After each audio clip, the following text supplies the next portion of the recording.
오늘 토지정책 하실 차례인가요? 66페이지.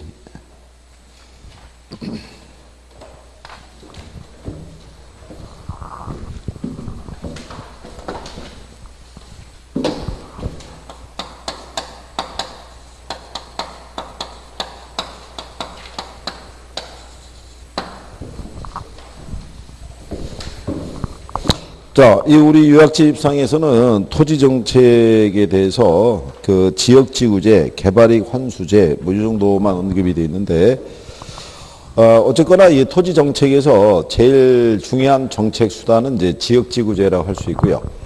근데 이 지역지구제를 우리가 이제 시행하게 되는 것은 토지 시장에서는 시장 자체에서 자원 배분을 효율적으로 할 수가 없고, 외부 효과의 문제가 발생했을 때 그거를 시장 기구를 통해서는 해결할 수가 없다는 얘기예요.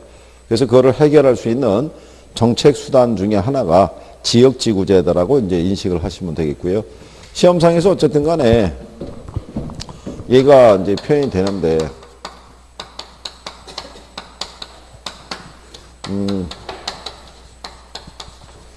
얘를 시행하는 목적은요, 시장에서 발생하는 부의 외부 효과 있죠.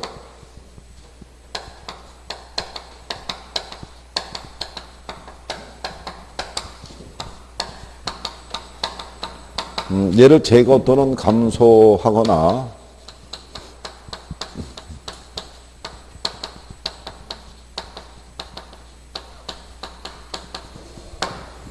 토지 이용에 있을 때 효율성을 증대시키기 위해서 그래서 이제 시행하는 것이 지역지구제다라고 보시면 돼요. 거기 보시면 어울리지 않는 토지 이용을 규제함으로써 부의 외부 효과를 제거하거나 감소 또는 방지하기 위함이다 이렇게 되어 있는데, 원래 지역지구제라는 것은 해당 지역에 어울리지 않는 토지 이용의 침입을 배제시킴으로써 해당 지역 주민들의 재산권을 보호하는 데 취지가 있었던 건데, 요게 이제 수정이 되면서 보다 이제 강력한 토지 이용 규제의 한 방편으로 쓰고 있다라고 이렇게 보시면 돼요. 그리고 이제 지역지구제를 통해서 토지 시장에서는 시장 기구를 통해서는 외부 효과의 문제가 해결이 안 되니까, 우리가 지난번에 외부 효과 해봤었죠. 그게 시장 기구를 통하지 않고 영향을 주기 때문에 우리가 외부라는 표현을 쓴 거예요. 그죠? 그래서 이 제도를 통해서 외부 효과의 문제를 우리가 해소하기 위함이다 이렇게 보시면 되겠고요.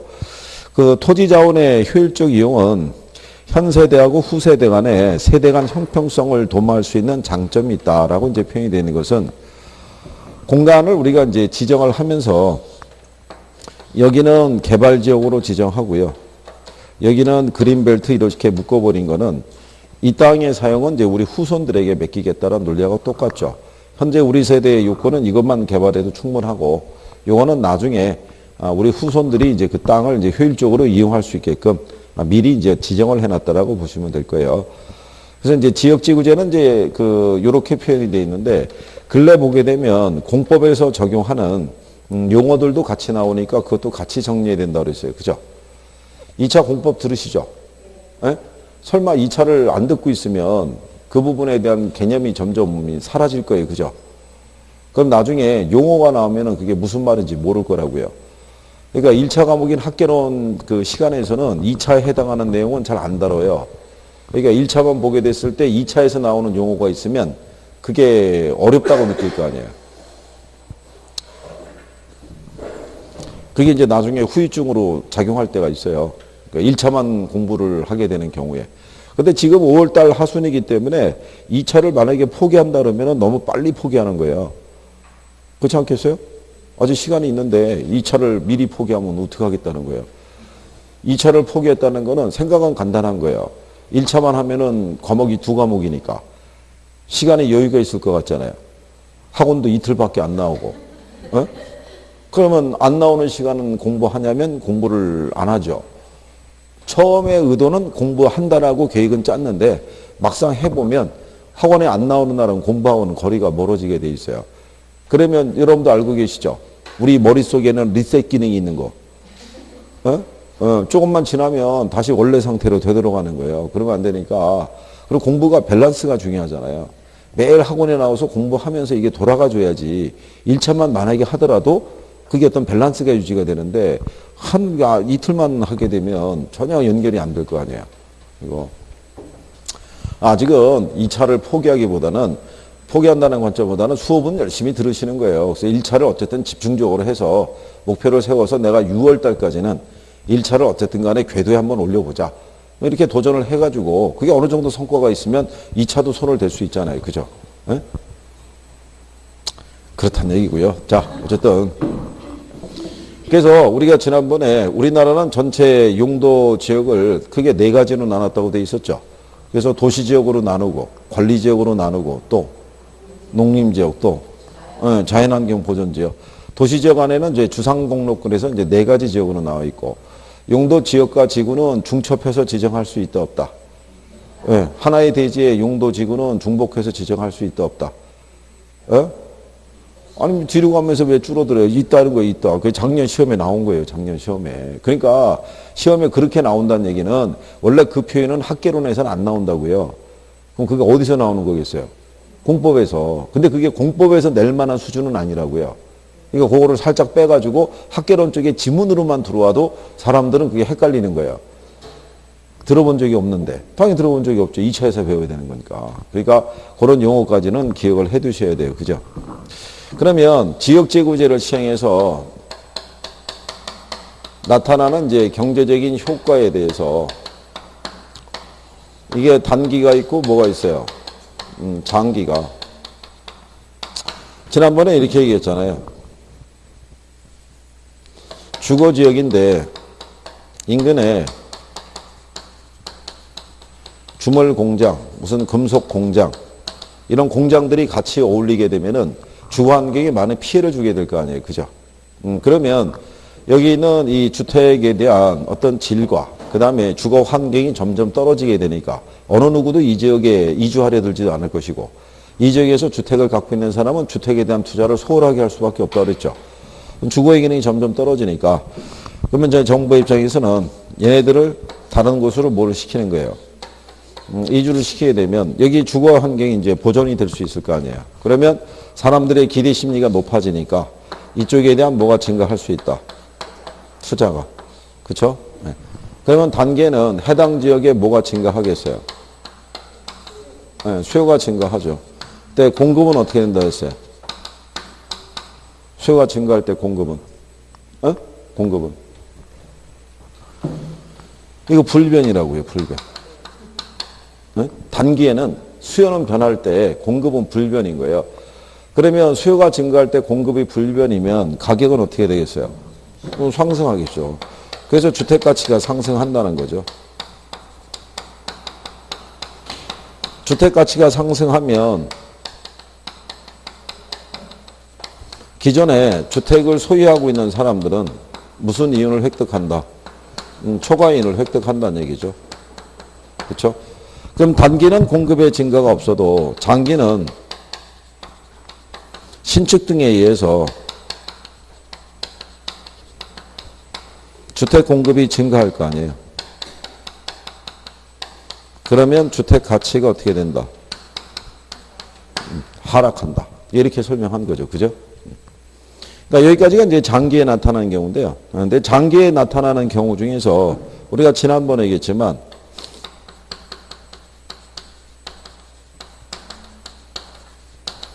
주택 건설 산업이 비용이 일정한 산업일 수도 있고 비용이 증가하는 산업일 수도 있다. 이럴 때 이제 장기적으로 주택 가치 있죠. 주택 가치하고 이 주택 양에 대한 거. 비용이 일정하면 장기적으로 주택 가치는 어떻게 된다 그랬어요? 얘가 일정하면 얘는 불변. 얘는 증가. 얘가 증가하면요. 상승할 거야, 상승. 얘도 그냥 이거 공식처럼 생각하라고 지난번에 그림을 한번 그려봤잖아요. 비용이 일정이면 가치도 변화가 없어요. 근데 여러분들이 물건을 만들 때 들어가는 비용이 커지면 가격을 올려받아야 될 거 아니에요. 그러니까 얘도 뭐 하는 거예요? 상승하는 거예요, 상승. 무슨 말인지 아시겠네? 그래서 우리가 그때 비용이 일정할 때 장기 공급 곡선은 수평이고 비용이 증가할 때 장기 공급 곡선은 우상향한다라고 그때 얘기한 거죠. 그죠? 네?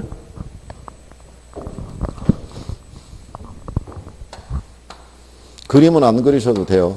시험에 안 나오니까. 이 지역의 주택 가치가 600만 원이고요. 600만 원만 받아도 건설업자들은 정상이윤을 얻을 수 있다고 가정하는 거예요. 그죠? 그러니까 이 600만 원 안에는 집을 지으려고 그러면 일단 땅이 있어야겠죠. 노동도 있어야 되고 뭐도 있어야 돼요. 자본. 그럼 토지 사용에 대한 대가로 한 200만 원 들어가고요. 노동에 대한 대가로 한 150만 원. 자본에 대한 대가로 한 150만 원. 그럼 얘네 다 합하게 되면 500이잖아요. 여기에다가 생산자 이윤이 있죠. 요 이윤까지 플러스 시키게 되면 합하면 600이잖아요. 그러니까 600을 받으면 절대 손해는 아니란 얘기잖아요. 근데 단기적으로 이 지역에 뭐가 증가한 거예요? 수요가. 수요가 증가할 때 공급의 변화가 없으니까 뭐가 상승하겠어요? 가치가. 이게 800만 원 올랐어요. 그러면 이만큼의 무슨 이윤이 발생해요? 초과이윤이. 근데 이제 공급을 늘릴 거 아니에요. 장기가 되면. 늘리는데 이 비용의 변화가 없대요. 공급을 늘리는데도. 그러면 공급자들은 얼마를 받을 수 있는 600을 받을 수 있는 수준까지는 공급을 늘려도 손해가 아니잖아요. 그럼 여기까지 공급이 증가가 될 거 아니에요. 여기까지. 그럼 공급이 이만큼 늘어났죠. 그럼 올라갔던 가격이 어떻게 돼요? 떨어지죠. 그럼 원래대로 돌아가니까 불변. 양은 어떻게 돼요? 증가한 거예요. 근데 정상적으로는 공급을 늘리면 비용이 커져요. 사람도 더 많이 써야 되고 돈도 더 많이 필요한 거예요. 그러면 얘네가 한 50만 원씩 더 올라서 얘도 200, 얘도 200이라는 얘기예요. 그럼 이거 다 합하면 600이잖아요. 그럼 자기 이윤까지 플러스하면 최소한 얼마는 받아야 돼요? 700원 받아야 될 거 아니에요. 그럼 생산자가 손해보고 공급할 수는 없잖아요. 그럼 자기들이 얼마를 받을 수 있는 수준까지만 공급하겠어요. 700을 받을 수 있는 요 수준까지만 공급하는 거예요. 여기까지만. 그럼 공급은 늘었죠. 늘었는데 이 경우보다는 적게 늘어났잖아요. 그러니까 올라갔던 가격이 떨어지는데 원래대로는 못 떨어지죠. 원래보다 높은 선에서. 그러니까 원래보다는 가격이 상승하죠. 양은 증가하지만 그 경우를 표현하는 거예요. 근데 비용이 일정하면 원래 여기 균형점에서 여기로 이동했잖아요. 그러니까 비용이 일정할 때는 장기 공곡선이 수평이라고요. 근데 비용이 증가하면 균형점이 여기서 일로 갔잖아요. 그럼 이렇게 하면 우상향 하잖아요. 그러니까 비용이 증가할 때는 곡선이 어떻게 된다? 우상향 한다고요. 무슨 말인지 아시겠나요? 네, 그거 얘기하고 있는 거예요. 그러니까 이 그림이 나오겠냐 이거죠. 안 나올 거 아니에요. 그림은. 그러니까 거기 우리 교재 저쪽에 상단에 있는 그림은 그냥 참고사항이라는 거예요. 무슨 말인지 아시겠나요? 여러분들에게 이런 그림적인 부분을 내고 이 답을 유도하라 이런 경우는 없어요. 그러니까 이거는 이 과정에 대한 설명인데, 그리고 이 경우에 대한 표현도 시험상에서 거의 등장을 안 해요. 이게 기출문제 그거 갖고 있죠. 네? 기출문제 보면 이 표현을 가지고 낸 게 초창기 말고는 나온 적이 없어요. 그러니까 여기에는 크게 집착하지 않으셔도 되는 거예요. 무슨 말인지 아시겠나요? 그러니까 모의고사에서도 자주 인용을 한다 안 한다. 인용을 자주 안 해요. 그러니까 요즘은 패턴이 지역지구제가 나오면 공법적인 요소에 대한 용어를 같이 섞어서 내는 게 일반적이니까 그런 정도로만 정리해 주셔도 된다는 얘기예요. 무슨 말인지 아시겠나요? 그 다음에 그 밑에 그림 밑에 가시면 67페이지에 지역지구제의 문제점이다라고 돼 있죠. 그러니까 이거는 토지 개발 및 이용이 지나치게 속박되는 지역과 그렇지 않은 지역 간의 형평성의 문제가 유발이 되죠. 그 얘기는 이제 무슨 얘기냐면요. 원래 지역지구제를 시행하는 목적 중에 하나가 토지용의 뭐를 증대시키기 위함이에요. 효율성을 증대시키기 위해서 아까 같이 개발지역과 보전적으로 이렇게 나눠버렸잖아요. 그러면 보전적으로 지정된 지역과 그렇지 않은 지역 간에 가격의 가치가 상당히 편차가 생기죠. 그러면은 당연히 토지 이용 규제에 따른 형평성 문제가 제기되죠. 그린벨트로 묶인 지역의 토지 소유자들은 반발할 거 아니에요.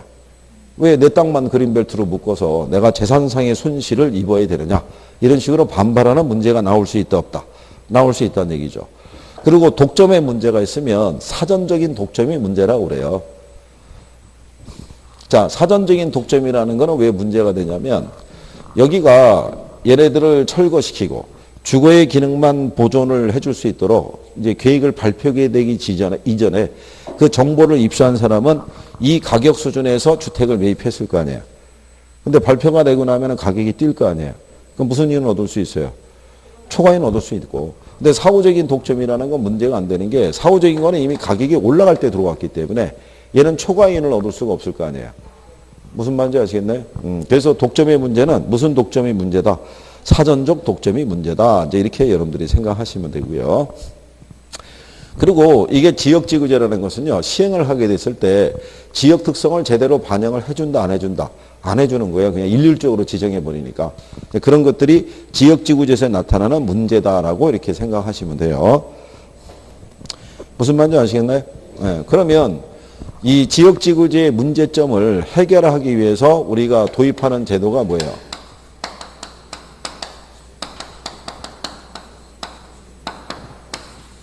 그게 개발권 양도제예요. 그러니까 지역지구제를 시행을 해서 나타내는 문제점을 해결할 수 있는 방법 중에 하나가 뭐다?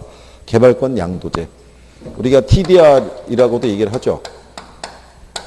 개발권 양도제는 현재 우리나라에 시행이 되고 있다, 안 되고 있다? 안 되고 있다 이거예요. 그러면 개발권 양도제라는 것은요,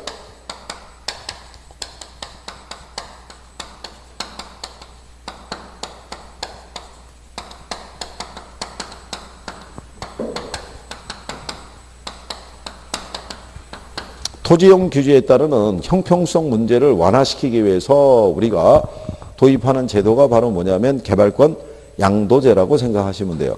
그러니까 지역지구제만으로는 도시성장 관리가 어렵다라고 인식하시면 돼요. 그렇죠?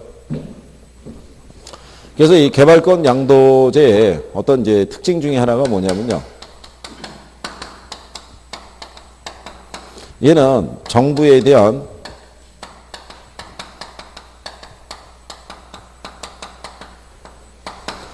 재정 부담을 최소화하면서요. 토지 이용 규제에 따르는 문제를 갖다가 어디를 통해서 해결하고자 하는 거예요? 시장기구를 통해서 해결하고자 하는데 목적이 있는 게 그게 개발권 양도제라고 생각하시면 돼요. 그러니까 아까 얘기한 것처럼요. 여기 개발지역으로 지정했고 여기 보존지역으로 지정했잖아요. 그러면 이 지역에 있는 지주들은 당연히 개발에 따른 이익을 기대할 수 있겠으나 보존지역으로 지정된 지주들은 당연히 재산상의 뭐를 입겠어요? 예, 손실을 입을 때 이 손실을 정부가 이 사람에게 금전으로 보상해 주는 건 아니라는 거예요. 무슨 말인지 아시겠죠? 그러면 이 사람에게 뭐를 발급해 주는 거예요? 개발권을 발급해 주는 거예요.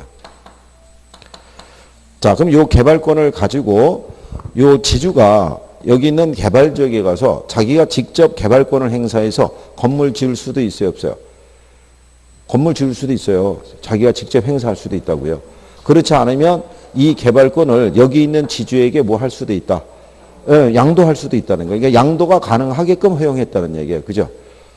이게 T라는 게 트랜스퍼레이블이니까 양도가 가능한, 이게 디벨롭먼트 라이트예요. 개발권이에요, 이게. 그러니까 양도가 가능한 뭐란 얘기예요? 개발권이라는 거예요. 그러면 이쪽에 개발 지역은요, 개발 총량이 규제가 돼 있어요. 총량에 대해서. 그러니까 이 지역에서는 건물을 지으면은 5층 이상은 못 짓게끔 딱 규제한 거예요. 규제가. 근데 여러분들 알다시피 개발 지역은 땅값이 비싸잖아요. 그러면 이익을 얻으려고 그러면 어느 정도는 공간을 올려야지만 이익이 발생할 거 아니에요. 그러면 추가적으로 이 정도는 올려야지 이익이 발생할 수 있는데 현재 공간으로는 이익을 기대할 수가 없어요. 그럼 얘네가 이익을 얻으려고 그러면 뭐를 사들이면, 개발권을 사들이면 이걸 추가로 지을 수 있는 거예요. 그럼 결국은 자기가 개발해서 얻는 이익의 일부를 여기를 개발권을 사들이면서 이 사람들이 입는 손실을 보존해 주는 거예요. 그러면 정부는 재정 부담을 줄일 수 있죠. 자기들 자체적으로 거래하면서 문제가 해결되니까 여기에 취지가 있는 게 그게 개발권 양도제라는 거예요. 그래서 이 개발권 양도제의 문제점 중에 하나가 뭐냐면 먼저 규제 상한선 이상으로 개발이 허용이 돼야 안 돼요. 개발이 허용이 되잖아요. 원래는 5층 이상 못 짓게 돼 있는데 개발권 사들이면 그 이상도 지을 수 있잖아요. 그죠? 그래서 이게 과밀 개발 있죠. 네, 이런 문제가 나타나는 거예요. 오히려. 그 다음에 요거는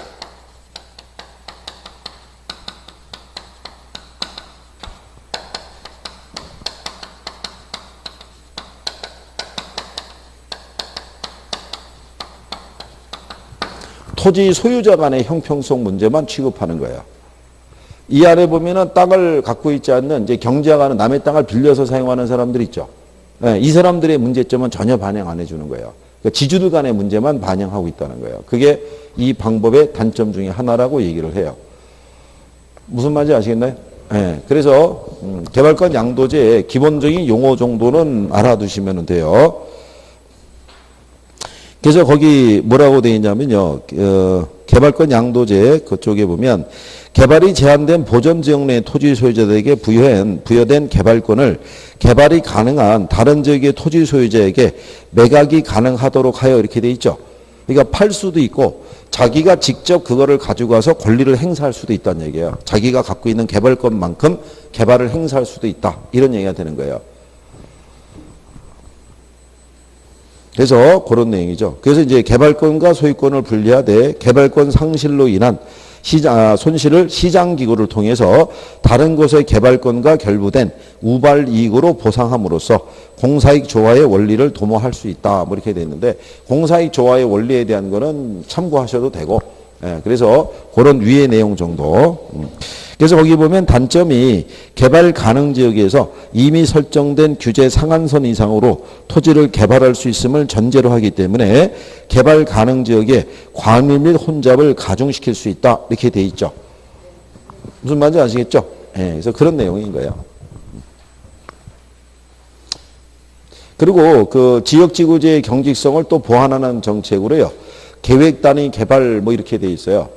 그러니까 이거는 필지별로 하는 게 아니라 단지 전체에 대한 어떤 개발에 대한 총량을 갖다가 정해놓고 그 안에서는 자유롭게 개발할 수 있도록 허용하는 제도를 얘기하고요.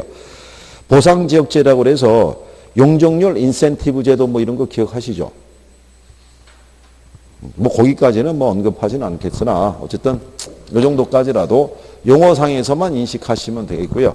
학개론에서 문제를 줄 때는 용어에 대한 것을 이해하고 있느냐를 물어볼 때가 있어요.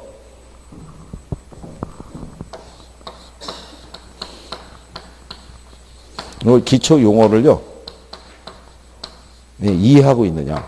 그죠? 근데 요 기초 용어에 관련되어 있는 주요한 내용이 있죠.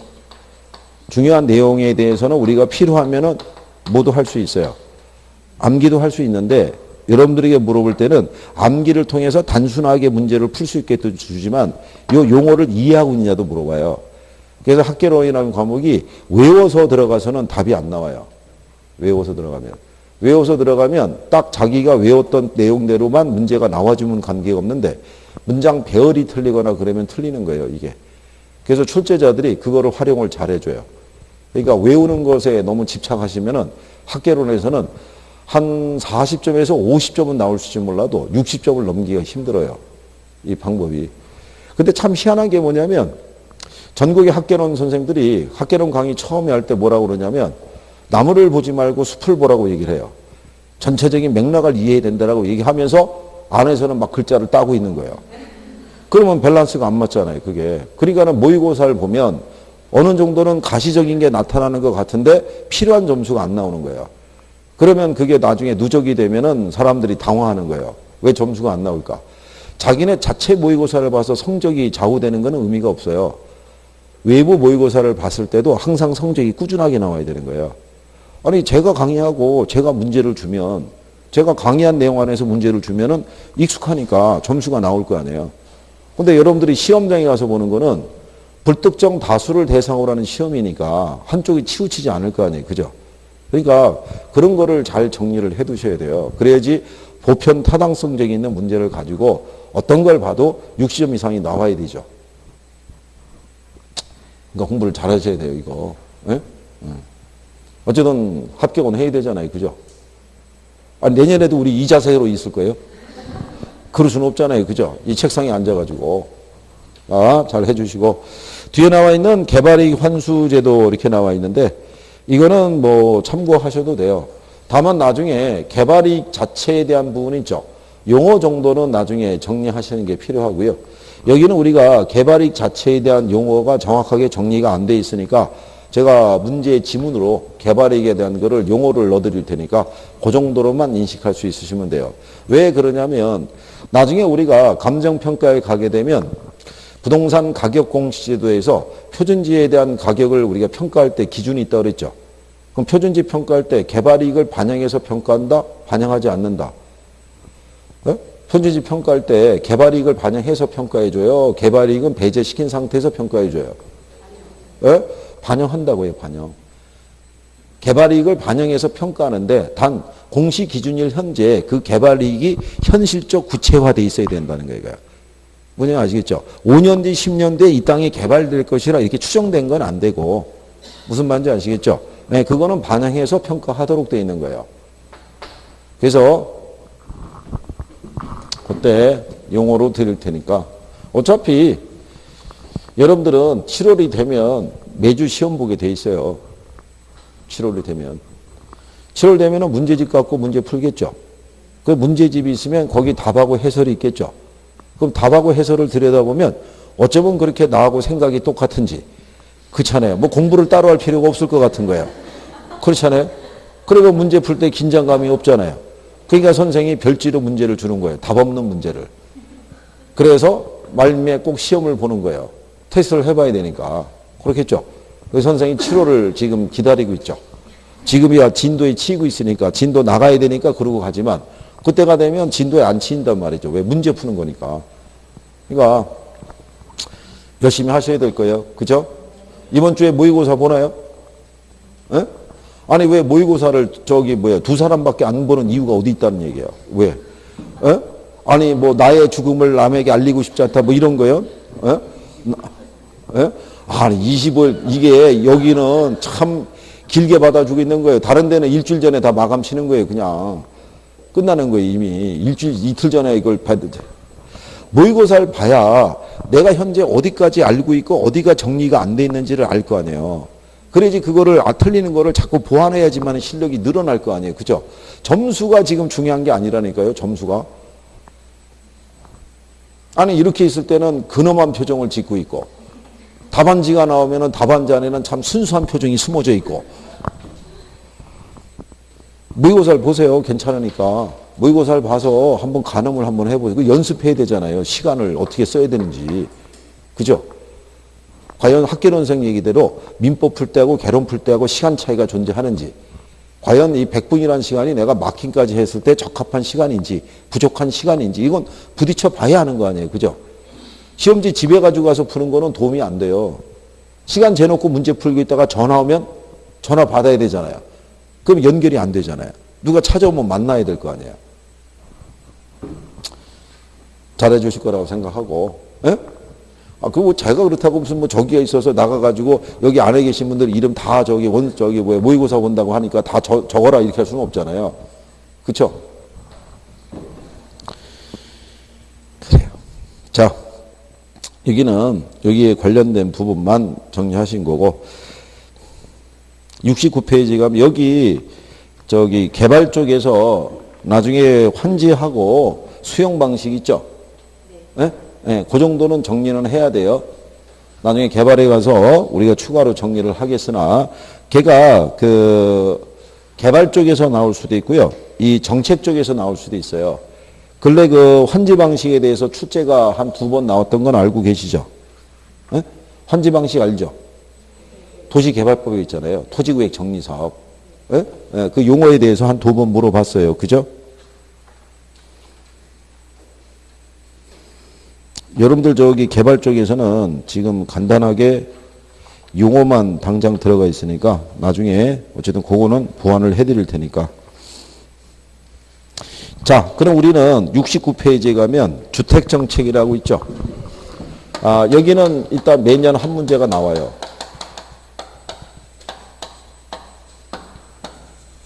여러분 지난번에 제가 테스트했던 20문제 봤던 거 기억하시나요? 그 중에 제일 정답률이 높게 나온 애가 여기에요. 임대료 규제. 여기는 뭐 학원들마다 거의 정답률이 한 70에서 80%가 나와요. 제일 높게 나왔어요. 이쪽이. 그러니까 여기는 정리가 좀 돼 있다라고도 인식할 수 있죠. 자, 이 주택 정책을 가시게 되면요. 크게 임대주택 정책이 있고요.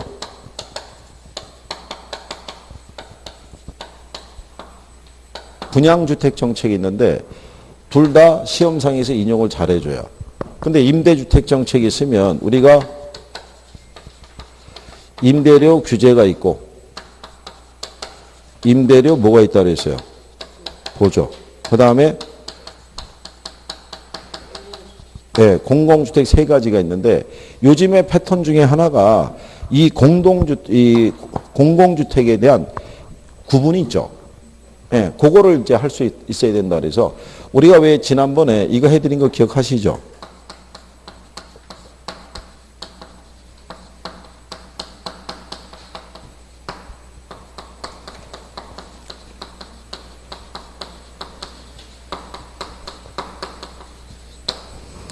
장기 전세주택하고요. 그 다음에 중공공 임대주택이라고 해서 이거 사업자 구분하고 해줬었죠. 두 가지 용어 정도는 알아야 돼요. 그죠? 이 장기 전세주택은 누가 공급하는 거예요? 이거. 정부. 지자체.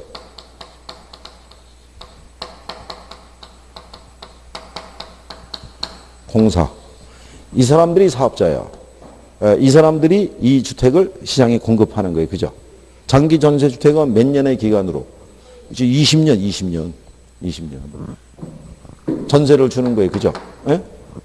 여기는 중공공 임대주택이 있죠. 얘들은 위에 있는 사람들이 있죠.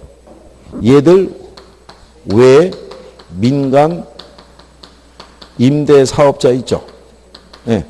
민간 임대사업자가 몇 년 이상, 8년 이상 계속해서 임대한다는 것을 조건으로 해서 공급하는 것을 준공공 임대주택이라고 했어요.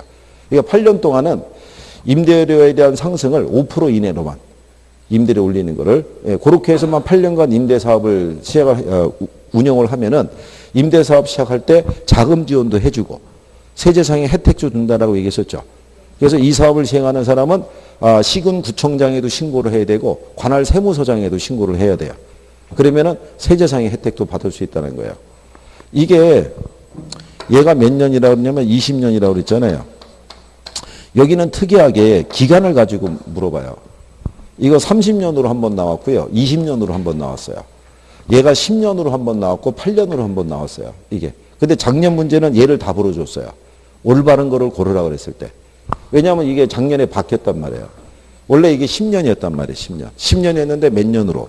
8년으로 법이 바뀐 거예요. 그러니까 작년 시험에 바로 낸 거예요. 중문에서 용어 정도는 알아야 된다라고 얘기한 거죠. 그래서 그러면 이제 선생님이 나중에 이거 문제로 다 주죠. 이 파트를 했을 때. 여러분들이 나중에 그렇게 생각하셔야 돼요. 7월 달에서 이제 문제풀이 하죠. 문제풀이 할 때면 이제 우리가 기본 문제집은 순서로 갈 거 아니에요. 그럼 제가 주는 문제는 모의고사 스타일로 주는 거예요. 왜 모의고사 스타일로 주냐면 기본하고 같이 가게 되면 그 파트만 기억이 나지 거기 안 하고 있는데 다른 데는 또 까먹고 있는 거예요. 이게 별주로 주는 거는 모의고사 스타일로 주는 거예요. 전 범위를. 계속 기억해야 되니까. 무슨 말인지 아시겠죠? 그 실력이 어떻게 늘어날 거 아니에요. 아니 어떻게든 간에 여기 다 합격해서 나가야 되잖아요. 그죠? 이게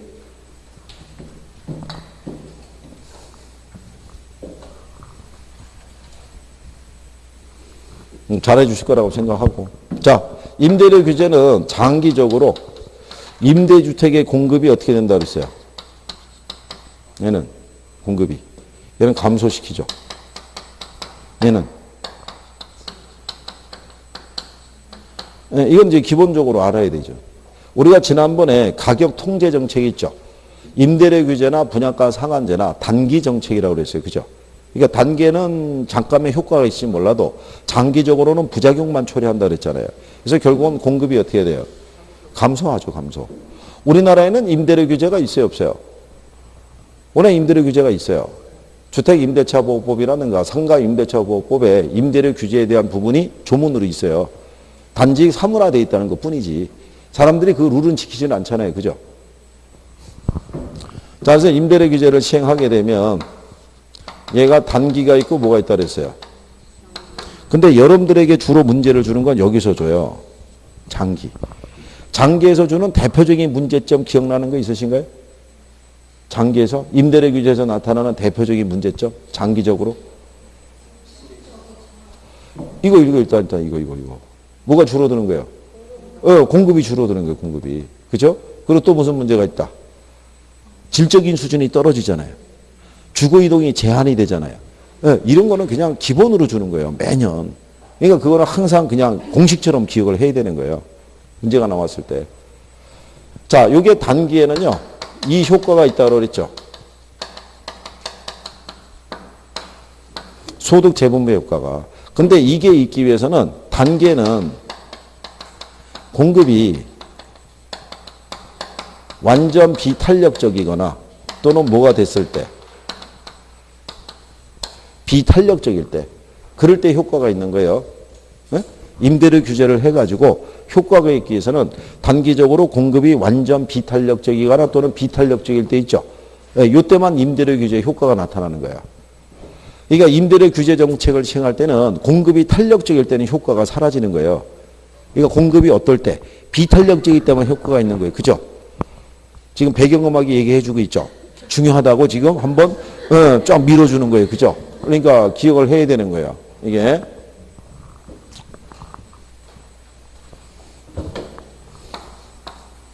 단기가 이렇게 돼 있잖아요. 이렇게.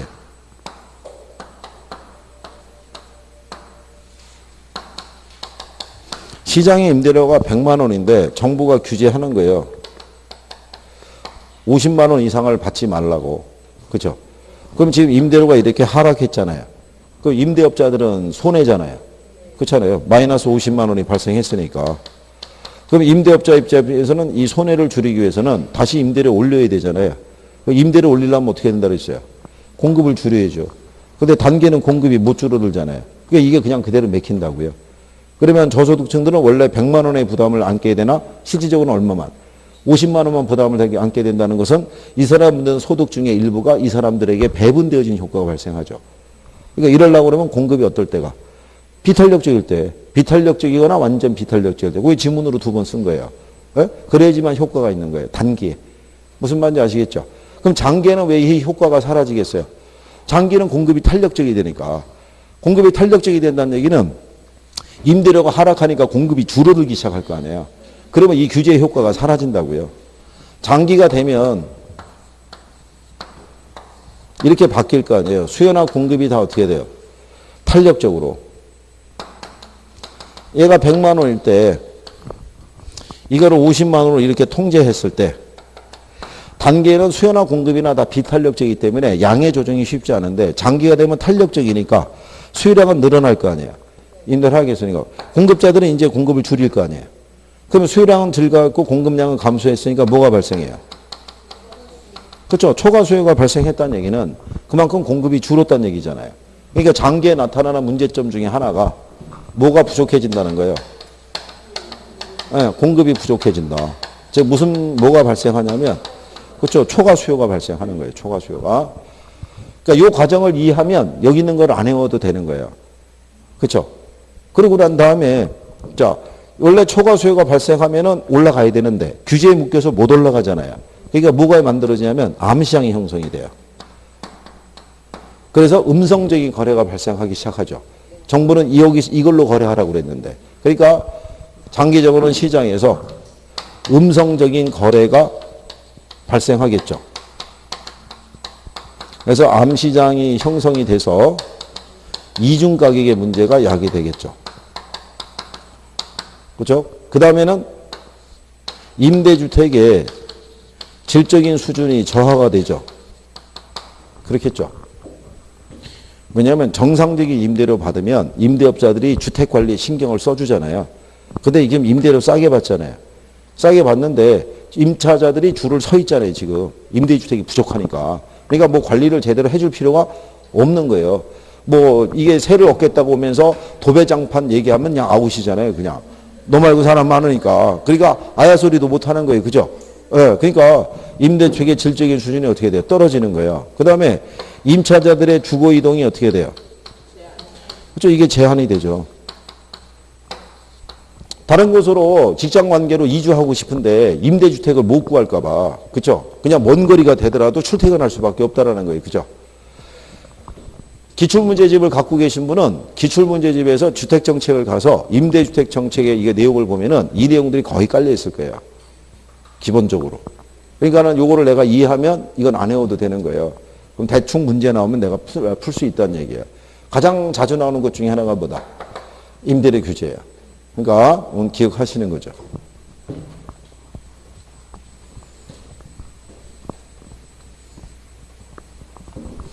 그 다음에 두 번째로 하는 게, 그리고 임대료 규제에서는요, 그거는 또 알아야 돼요. 항상 규제 임대료가 있으면, 요게 시장 임대료가 있잖아요. 규제 임대료가 시장 임대료보다 낮은 선에서 통제했을 때 이 효과가 나타나는 거예요. 반대 경우는 효과가 있다 없다. 아무런 변화가 없다 그랬으니까 그거까지 기억하시면 되는 거예요. 그렇죠? 그러면 그 옆에 가시면은 분양가 상한제라고 돼 있죠. 그거는 정부가 가격 통제 정책을 하게 되면요. 가격 통제 정책 안에 최고 가격제가 있다고 그랬죠. 최고 가격제에 포함되어 있는 게 임대료 규제, 분양가 규제, 이자율 규제 뭐 이런 것들이 있는 거예요. 그래서 우리 아마 이 요약집에는 이걸 여기다 묶어 놓은 것 같아요. 근데 이거를 분양가 상한제를 여기다가 묶어 놓게 되면은 자율화가 이제 나오고 난 다음에 뒤에 있는 선분양과 후분양이 있죠. 묶어서 정리해야 되니까 이건 조금 이따가 정리하고, 먼저 우리는 72페이지 가면 주택보조라고 나와 있죠. 그게 주택보조라기보다는 임대주택 정책에서 나오는 뭐 얘기한다? 임대료 보조.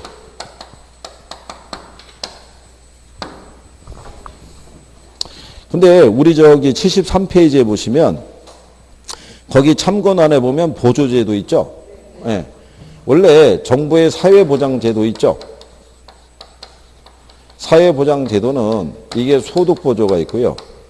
이게 가격보조라는 게 있고, 이게 현물보조라는 게 있어요. 그 현물보조에 우리 교재에 보면은 교통티켓 준다 뭐 이렇게 돼 있죠. 일반적으로 쌀이나 라면 주는 거예요. 현물보조라는 게. 그 소득이 낮은 사람들에게 우리가 현물로 보조해 주는 거, 그럼 주로 뭘 준다? 쌀하고 라면 주는 거예요. 먹거리. 그 다음에 가격보조라는 것도 있죠. 이게 집세 보조를 해주는데 이럴 때 대부분 뭐 주냐면 상품권으로 줘요. 우리가 바우처 제도라고 그러죠. 다 상품권으로 주는 거예요. 상품권. 명시해서. 소득보조는 뭐 주는 거예요? 현금으로 주는 거예요. 현금으로. 그러니까 거기 참고의 보조제도에 있는 그 내용은 그냥 참고하시면 되겠고, 여기 일반적으로 임대료 보조하게 되면은 두 가지가 있다고 그랬죠. 누구에게 보조해 줄 수 있고, 수요자에게. 그 다음에 누구에게? 공급자에게도 보조해 줄 수 있다. 근데 수요자에게 보조해 주게 되면 크게 두 가지가 있다고 그랬죠. 소득 보조가 있고, 그 다음에 뭐가 있다? 가격 보조. 가격 보조를 여러분 시험에서는 집세 보조라고도 해요. 무슨 보조? 집세 보조. 그러니까 집세 일부를 보조를 해주는 거예요. 그죠? 근데 이 집세 일부를 보조해 줄 때 주로 뭘 주냐면 티켓 준다는 거예요. 그러면 집세를 보조해 줄 때 뭐로 준다는 얘기예요. 뭐로. 그죠? 현금으로 주는 게 아니잖아요. 현금으로 주면 이게 현금 보조인데, 그럼 이게 집세 보조할 때 뭐 준다는 거예요? 바우처를 준다는 거예요. 주택 바우처. 그 바우처 안에 그게 임대료로만 사용이 되게끔 명시가 되어 있겠죠. 그러면 그걸 갖다 집주인에게 주면 집주인은 그걸 가지고 시에서 갖다가 제출하면 그게 현금으로 자기 계좌로 꼽힐 거 아니에요. 그러니까 소득 보조가 있고 뭐가 있다? 집세 보조가. 그럼 우리가 지난번에 그랬었죠. 임차자들의 효용을 증대하는 측면에서는, 또 주택 정책 측면에서는, 자, 수요자들의 효용 증대 측면에서는 현금으로 주는 게 유리하겠죠. 근데 주택 정책 측면에서는 집세 보조를 하는 게 유리하죠. 이거는 쿠폰상에 명시가 돼 있으니까 임대료로만 쓰게끔. 그러니까 임대주택의 소비를 늘리게끔 유도할 때는 집세 보조하는 게 낫다는 얘기고, 효용을 증대시키는 면에서는 뭐를 주는 게? 현금 보조하는 게 낫다 이거예요. 근데 우리가 지난번에 이렇게 얘기했었죠. 소득 보조를 하든 집세 보조를 하든 얘를 주든 둘 다, 이것도 둘 다라고 해야죠.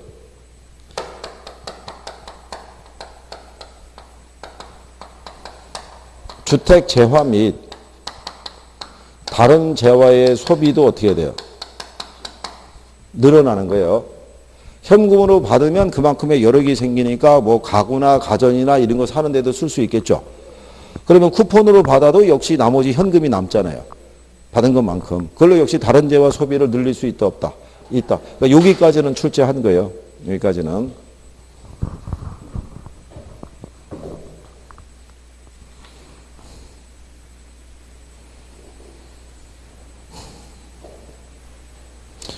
그 다음에 여기 우리 교재에는요. 여기 집세 보조하는 데다가 임대료 보조뿐만 아니라 여기에다가 여과라든가 이것까지 다 집어넣은 거예요. 이쪽에다가. 거기 임대료 보조 나와 있죠. 73페이지에 하단에. 근데 뒤로 넘어가면 이제 고가시장 이렇게 쭉 돼 있고 그 다음에 75페이지에 여과로 나가잖아요. 여과 그 다음에 주거분리 이렇게 돼 있잖아요. 편제가.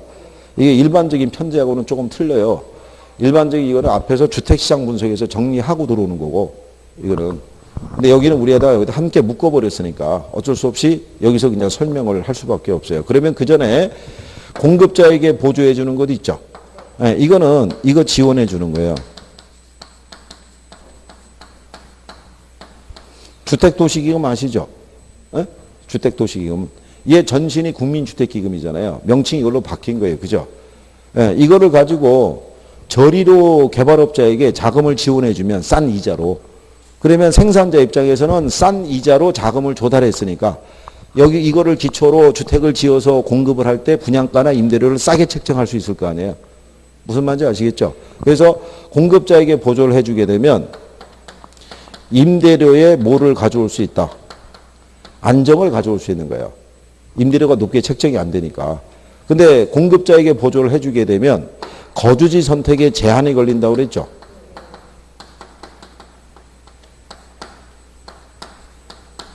왜냐하면 여러분들 아시다시피 공공임대주택을 소비하려고 그러면 공공임대주택이 공급되는 지역을 가야지만 소비가 가능해요. 공공임대주택은 일반 민간임대주택에 비해서는 임대료가 싸잖아요. 그렇죠?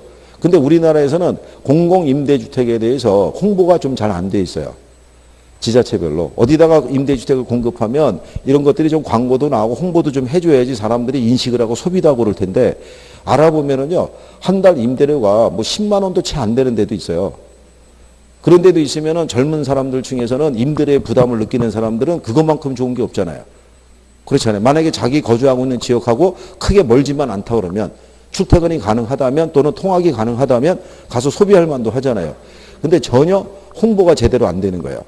이게 결국은 관심 있는 사람만 찾아서 가져야 돼요. 이게. 그러니까 그런 면에 좀 불합리한 면은 있어요. 어쨌든 간에 그게 공급자 보조고요.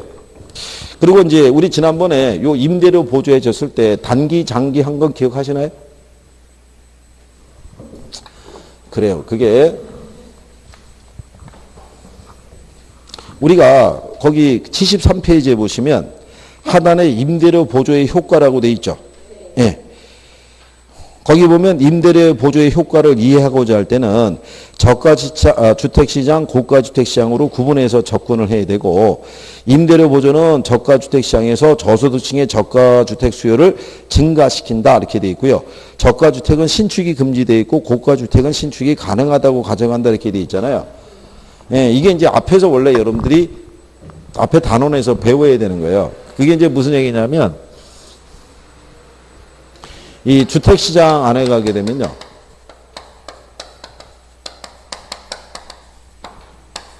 거기 가면은 여과라고 있어요. 여과 과정을 우리가 정리할 때 보면은 여과라는 게 뭐냐면 필터링 현상이라고 해서 주택의 순환 과정을 얘기를 해요. 주택은 시장에 공급된 이래로 상향 여과와 하향 여과 과정을 반복하다가 수명이 다하면 철거되겠죠. 그러면 다시 또 상향 여과와 하향 여과 과정이 되풀이된다는 것을 설명하고 있어요.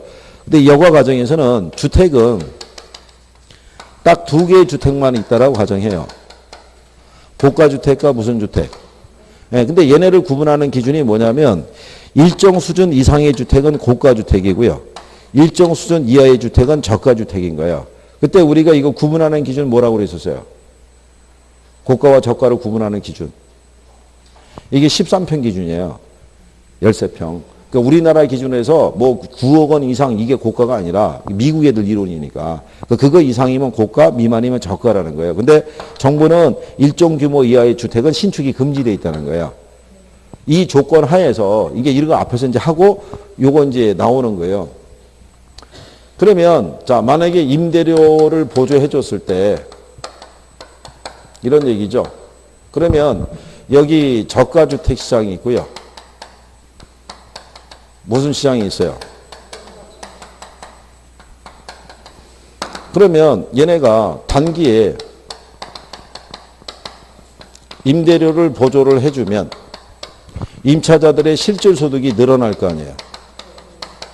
늘어나면서 당연히 수요가 어떻게 돼요? 증가하는데 단기에는 공급을 늘릴 수가 없죠. 그러니까 단기에는 뭐가 상승해요? 임대료가 상승하죠. 그러면은 누가 혜택을 보냐면 임대업자들이 초과인을 얻죠. 그렇죠? 그래서 우리가 임대료 규제를 하게 되면 단기적으로 임차자가 혜택을 보죠. 임대료가 싸게 책정이 되니까. 근데 여기는 임대료를 보조해 주게 되면 단기에는 임대업자가 초과인을 얻는다고요. 그러니까 요게 모의고사에서 선생들이 낼 수 있는 게 요거 바꾸는 거라고 그랬잖아요. 이론할 때. 그러면 단기는 이렇게 돼 있어요. 그러면 장기가 되면 공급이 늘어나야 될 거 아니에요. 근데 저가주택 시장은 신축이 금지돼 있잖아요. 그럼 얘가 공급이 어떻게 늘어난다는 거예요? 여과를 통해서. 그러니까 하향 여과라는 걸 통해서 뭐가 증가하는 거예요? 네, 공급이 증가하니까 임대료가 어떻게 돼요? 하락하게 되더라 이런 얘기인 거예요. 그러니까 여기서의 공급의 증가는 신축에 의한 공급의 증가가 아니란 얘기죠. 조건이 뭐가 금지되어 있다는 거예요. 신축이 금지되어 있다. 이런 거예요. 그림은 안 그리셔도 되고요. 현재 임대료가 100만 원이에요. 이 상태에서 정부가 임대료를 보조를 해줘요. 한 50만 원 정도. 그러면 나머지 50만 원에 대한 거는 임대업자에게 쿠폰으로 줄 거 아니에요. 그죠? 50만 원은 임차자가 현금으로 줄 거고. 그러면 자, 임차자 입장에서는 임대료가 하락한다는 효과가 발생했잖아요. 그죠? 네. 그러면 당연히 이 사람들의 입장에서는 임대료 보조를 받은 것만큼 공급이 늘어난 것과 같은 효과를 받게 돼요. 공급이. 근데 실제로 공급은 늘어나진 않아요. 또 왜 안 늘어나냐면 임대업자들의 입장에서는 수입의 변화가 없으니까. 원래 100만 원 받았잖아요. 100만 원 받았는데 정부가 임대료 보조제도를 도입을 하니까 임차자에게 현금으로 50만 원 받고 상품권으로 50만 원 받으니까 전체 수익은 100만 원 똑같잖아요. 그러면 실질적으로 임차자들만 공급이 늘어나는 효과가 있다라고 인식을 하지 실제 공급은 안 늘어난다고요. 그 변화가 없으니까 수요는 둘러시 증가했을 거 아니에요. 그죠? 보조받았으니까. 근데 공급은 변화가 없잖아요. 그러니까는 임차자들이 지불해야 되는 임대료가 상승하는 거예요. 임대주택 구하기 힘드니까. 그럼 이 사람들이 야, 내가 임대를 좀 더 줄 테니까 너한테 세를 좀 놓으라고 얘기해봐. 이렇게 얘기할 거 아니에요. 그러면 임대업자들이 받는 임대료가 50만 원이 아니라 얼마가 돼요? 70만 원. 그러면 실질적인 이 사람들이 받는 게 100만 원이 아니라 120만 원이 되겠죠. 그러면 이때 비로소 공급이 늘어난다는 거예요. 이렇게. 근데 여기서 공급이 늘어나는 거는 저가주택 시장에서 신축을 해서 공급이 늘어난다는 얘기가 아니라 임대료를 좀 더 비싸게 받을 수 있으니까 세를 안 놓던 사람들이 세를 놓기 시작한다는 거예요. 그럼 기존 주택이 새롭게 세가 나온 거니까 실제 공급량에는 큰 변화가 없는 거잖아요. 그러니까 여전히 수요에 비해서 뭐는 부족한 거예요. 공급 부족한 거예요. 근데 얘는 신축이 안 되잖아요. 그 부족한 게 어디서 온다는 얘기냐면 여기서. 여기 고가주택 시장이 있죠.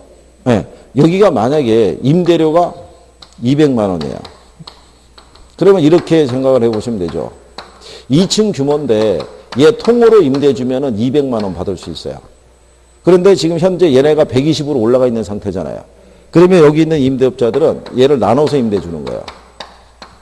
그러면 1층 임대 주면 120 받고 2층 임대 주면 120 받으니까 전체적으로 240의 임대 수익이 생기잖아요. 그러면 이거 하나로 임대 주는 것보다는 나눠서 임대 주는 게 더 유리하잖아요. 그러면 고가주택의 일부가 무슨 주택으로? 저가주택의 일부로 전환이 돼서 내려간다는 거예요. 그러면 얘가 전환이 돼서 내려와서 뭐가 증가하면, 공급이 늘어나면 올라갔던 임대료가 떨어질 거 아니에요. 그러면 임차자의 부담도 원래 임대료 보조받은 순으로 떨어지죠. 그럼 장기적으로는 손해보는 사람이 없어요. 임대업자는 원래대로 100만 원 받고 얘도 원래 보조받은 것만큼 얼마만 내면 되니까 50만 원만. 그러면 결국은 보조를 받은 것만큼 나중에 임대주택시장에서는 뭐가 증가해요? 공급이 늘어나잖아요. 근데 공급이 늘어난 거는 뭐를 통해서? 여가를 통해서 공급이 늘어났다는 얘기예요. 이게 이제 과정이 이러기 때문에 이 부분에 대해서 여러분들에게 문제상에서 인용을 잘 안 해준다고요. 단기 장기로 안 해주고 여기서 낼 때는 임대료 보조를 해주면은 결국 뭐가 늘어난다는 거예요. 공급이 늘어나는 거예요. 뭘 해준 것만큼. 보조를 해준 것만큼 임대주택 시장에 임대주택 공급을 증가시킨다는 정도로만 표현해 주는 거예요. 무슨 말인지 아시겠죠? 그러니까 이 과정을 다 할 필요가 있다 없다? 할 필요가 없어요. 이게 선생님이 잘라주는 거예요. 이거 다 해봐야 머리가 아프고 복잡할 테니까 시험에는 인용이 안 되는데. 그러면서 이제 학생들 중에서는 또 왜 궁금하다고 생각하는 사람이 있잖아요. 그러면 이제 막 그거 갖고 해요. 그럼 막 해주죠. 그 머리 아프잖아요. 그럼 질문 안 한 게 날 뻔했잖아요. 근데 이미 얘기는 했으니까 어떻게 했어요? 돌이킬 수는 없잖아요. 여기 가보는 거예요, 이렇게 쭉. 그러니까 이제 선생님이 얘기할 때 대충 참고하셔도 돼요. 그러면 넘어가면 돼요. 왜냐하면 할 게 많잖아요. 그죠? 이거 해야 되려고 그러면. 그래서 이게 임대료 보조에서 나타나는 것을 여기다가 이제 정리해 드린 거고, 그 다음에 이제 그 뒤쪽에 가시면, 그러니까 거기 74페이지 하단에 뭐 그래프 있고 이런 것 있죠? 예. 이게 이제 그 그래프에 대한 거 해봐야 별 도움이 안 된다는 거니까 그냥 참고하셔도 되고, 옆에 가시면은 75페이지에 여가라고 돼 있죠? 예. 여가에 대한 거는 기억을 하긴 해야 돼요. 시험에서 언급이 되니까. 그래서 그거 설명해야 되는데 벌써 시간이 1시간 됐어요. 이게 때문에. 그래서 잠깐 쉬었다가 여가에 대한 것부터 하시죠.